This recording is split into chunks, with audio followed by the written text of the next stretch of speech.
আসসালামু আলাইকুম ওয়া রাহমাতুল্লাহ। সুপ্রিয় ইসলামের আলোর দর্শক মণ্ডলী, আশা করি মহান আল্লাহ রাব্বুল আলামিনের অশেষ রহমতে আপনারা সবাই ভালো আছেন। আমাদের প্রিয় নবী হযরত মুহাম্মদ সাল্লাল্লাহু আলাইহি ওয়াসাল্লাম প্রত্যেক ফরজ নামাজের পর এই 8টি দোয়া ও আমল করতেন।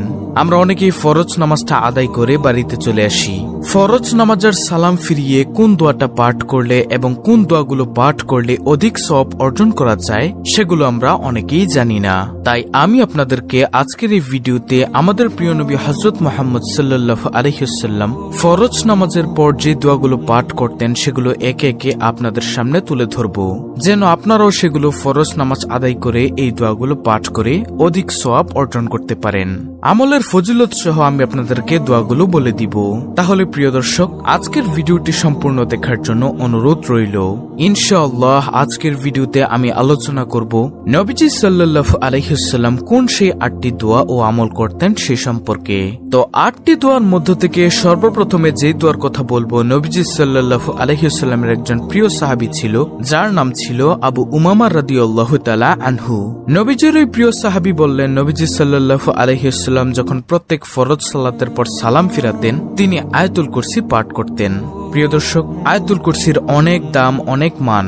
আয়াতুল কুরসি হলো সূরা বাকারার 255 নং আয়াত, যেটা আমি স্ক্রিনের মধ্যে দিয়ে দিলাম, আপনারা মুখস্থ করে নেবেন।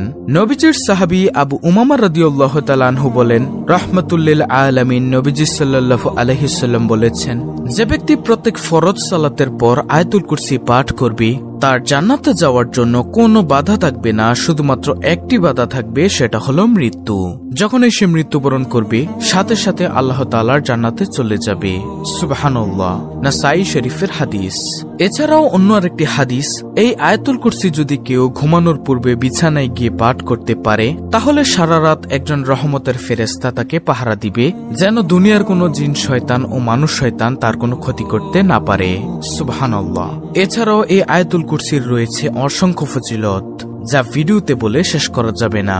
তাই প্রিয় দর্শক, অবশ্যই প্রত্যেক ফরজ নামাজের পর সালাম ফিরানোর সাথে সাথে আমরা আয়াতুল কুরসি পাঠ করার মতো চেষ্টা করব এবং প্রতিদিন সকাল বিকাল রাতের জবানে আয়াতুল কুরসি জারি রাখবো ইনশাআল্লাহ। তো এটি গেল প্রথম নম্বর আমল। ফরজ নামাজের সালাম ফিরানোর পরে দ্বিতীয় নম্বরে যে আমলের অথবা যে দোয়ার কথা বলবো সেই দোয়াটি হলো লা ইলাহা ইল্লাল্লাহু ওয়াহদাহু লা শারিকা লাহু লাহুল মুলকু ওয়া লাহুল হামদু ওয়া হুয়া আলা কুল্লি শাইইন কাদির। এই দোয়াটি আপনি ফরজ নামাজের শেষে পাঠ করবেন আয়াতুল কুরসি পাঠ করার পরেই। যে ব্যক্তি এই দোয়াটা পাঠ করবে তার গুনাহের পরিমাণ যদি সমুদ্রের ফেনা রাশির পরিমাণ হয়ে থাকে তারপরেও রব্বুল আলামিন সেই গুনাহগুলোকে ক্ষমা করে দিবেন। তাই আমরা প্রত্যেক ফরজ সালাতের পর পড়ব। এটি পাঠ করলে অনেক অনেক সওয়াব অর্জন করতে পারবেন ইনশাআল্লাহ। তারপর প্রিয় দর্শক, ফরজ নামাজের সালাম ফিরানোর পরে তৃতীয় নম্বরে যে দোয়াটি পাঠ করবেন সেটি হলো নবীজি সাল্লাল্লাহু আলাইহি ওয়াসাল্লাম প্রত্যেক ফরজ নামাজের সালাম ফিরিয়ে 3 বার বলতেন, আস্তাগফিরুল্লাহ আস্তাগফিরুল্লাহ আস্তাগফিরুল্লাহ। এই 3 বার আস্তাগফিরুল্লাহ বলতেন। তাই আমরা যদি প্রত্যেক ফরজ নামাজের সালাম ফিরানোর পরে 3 বার আস্তাগফিরুল্লাহ বলতে পারি, অবশ্যই নবীজি সাল্লাল্লাহু আলাইহি ওয়াসাল্লামকে অনুকরণ করা হয়ে যাবে। আর যে ব্যক্তি নবীজি সাল্লাল্লাহু আলাইহি ওয়াসাল্লামকে অনুকরণ করবে সে ব্যক্তি অবশ্যই জান্নাতি হবে। আল্লাহু আকবার। এছাড়াও আপনি আস্তাগফিরুল্লাহ বলার কারণে আপনার ইস্তেগফার আদায় হয়ে যাচ্ছে। নবীজি সাল্লাল্লাহু আলাইহি ওয়াসাল্লাম বলেন, এই আস্তাগফিরুল্লাহ হলো একটি ইস্তেগফার। আর যে ব্যক্তি বেশি বেশি পরিমাণে ইস্তেগফারের আমল করবে আল্লাহ তার সব বিপদ আপদ দূর করে দিবেন, তাকে উত্তম রিজিক দান করবেন। সুবহানাল্লাহ। তার গুনাহগুলো রব্বুল আলামিন ক্ষমা করতে থাকবেন। আল্লাহু আকবার। তাই ফরজ নামাজের সালাম ফিরানোর পরেই 3 বার বলবো আস্তাগফিরুল্লাহ আস্তাগফিরুল্লাহ আস্তাগফিরুল্লাহ, এবং সারাদিনে যখন এই সময় পাবো তখনই আমরা এটি পড়ব। তারপরে চতুর্থ নম্বরে যে আমলের কথা বলবো সেটি হলো নবীজি সাল্লাল্লাহু আলাইহি ওয়াসাল্লামের প্রিয় সাহাবায়ে কেরামগণ বলেন, নবীজি যখন প্রত্যেক ফরজ সালাতের সালাম ফিরাতেন একবার বলতেন আল্লাহু আকবার।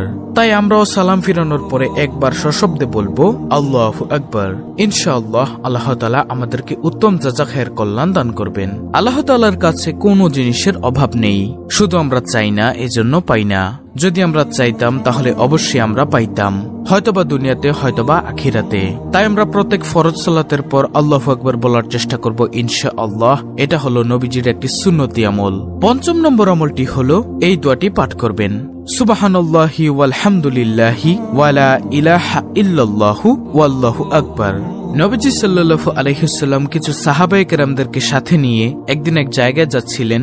নবীজি একটি গাছের ডাল ধরে জোরে জোরে ঝাঁকি দিলেন। এতে করে দেখা গেল ওই গাছ থেকে কিছু পাতা ঝরে পড়ল। নবীজি সাহাবায়ে কেরামদেরকে ডেকে ডেকে বললেন, দেখো, এই যে আমি ঝাঁকি দেওয়ার কারণে গাছের পাতাগুলো ঝরে পড়ে গেল, ঠিক তেমনি ভাবে যে ব্যক্তি সুবহানাল্লাহি ওয়ালহামদুলিল্লাহি ওয়ালা ইলাহা ইল্লাল্লাহু ওয়াল্লাহু আকবার এই 4টি জিকির একত্রে করবে, তার আমলনামা থেকেও গুনাহের ময়লাগুলো এভাবে ঝরে পড়ে যাবে। সুবহানাল্লাহ। আশা করি প্রিয় দর্শক আপনারা বুঝতে পেরেছেন। তাই আমরা প্রত্যেক ফরজ সালাতের পর এই জিকিরগুলো করব এবং সারাদিনই বেশি বেশি এই জিকিরগুলো একত্রে করার চেষ্টা করব ইনশাআল্লাহ। সুবহানাল্লাহি ওয়ালহামদুলিল্লাহি ওয়ালা ইলাহা ইল্লাল্লাহু ওয়াল্লাহু আকবার। ফরজ নামাজের সালাম ফিরানোর পর এর 6ঠ নম্বর আমলটি হলো প্রতিদিন কমপক্ষে 100 বার বলবেন সুবহানাল্লাহি ওয়া বিহামদিহি। এটা আপনি নামাজের পরেও পাঠ করতে পারেন এবং সারাদিন যখনই পড়তে মনে চায় তখনই পড়বেন। নবীজি সাল্লাল্লাহু আলাইহি ওয়াসাল্লাম সাহাবায়ে কেরামদেরকে ডেকে বললেন, ও আমার সাহাবায়ে কেরামরা শোনো, আমি কি তোমাদেরকে এমন একটি আমলের কথা বলবো যে আমলের দাম হাসরের মাঠে সবচেয়ে বেশি হবে? সাহাবায়ে কেরাম বললেন, হ্যাঁ ইয়া রাসূলুল্লাহ সাল্লাল্লাহু আলাইহি ওয়াসাল্লাম, বলুন কোন সে আমল? নবীজি তখন বললেন, সে আমলটি হলো প্রতিদিন যে ব্যক্তি সুবহানাল্লাহি ওয়া বিহামদিহি 100 বার পাঠ করবে, তার আমলের দাম হাসরের মাঠে সবচেয়ে বেশি হবে। সাহাবায়ে কেরাম আবার প্রশ্ন করলেন, ইয়া রাসূলুল্লাহ সাল্লাল্লাহু আলাইহি ওয়াসাল্লাম, অন্য কারো আমলের দাম কি এর চেয়ে বেশি হবে না? নবীজি তখন বললেন, হ্যাঁ, ওই ব্যক্তির আমলের দামই এর চেয়ে বেশি হবে যে ব্যক্তি সুবহানাল্লাহি ওয়া বিহামদিহি 100 বার থেকেও বেশি পরিমাণে পাঠ করবে।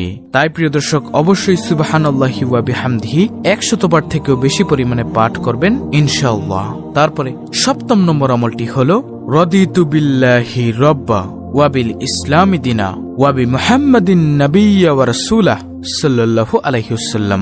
এটি আপনারা পড়বেন বিশেষ করে ফজরের পর 3 বার এবং মাগরিবের সালাতের পর 3 বার এটি পাঠ করবেন।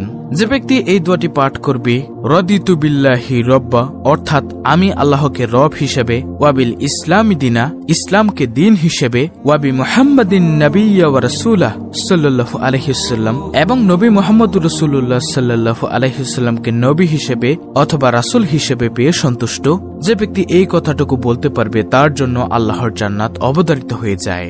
সুবহানাল্লাহ। তাই আমরা এটিও নিয়ম অনুসারে পাঠ করব।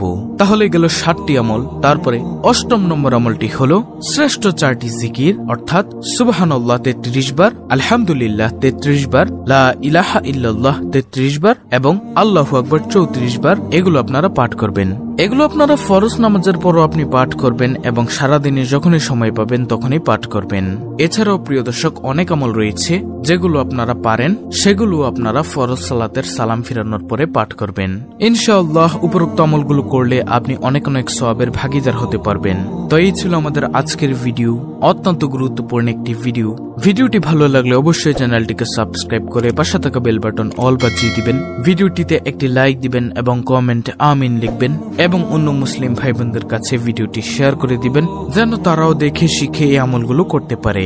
আল্লাহ রাব্বুল আলামিন আমাদের সকলকে উপরোক্ত আমলগুলো করার তৌফিক দান করুন। আমিন।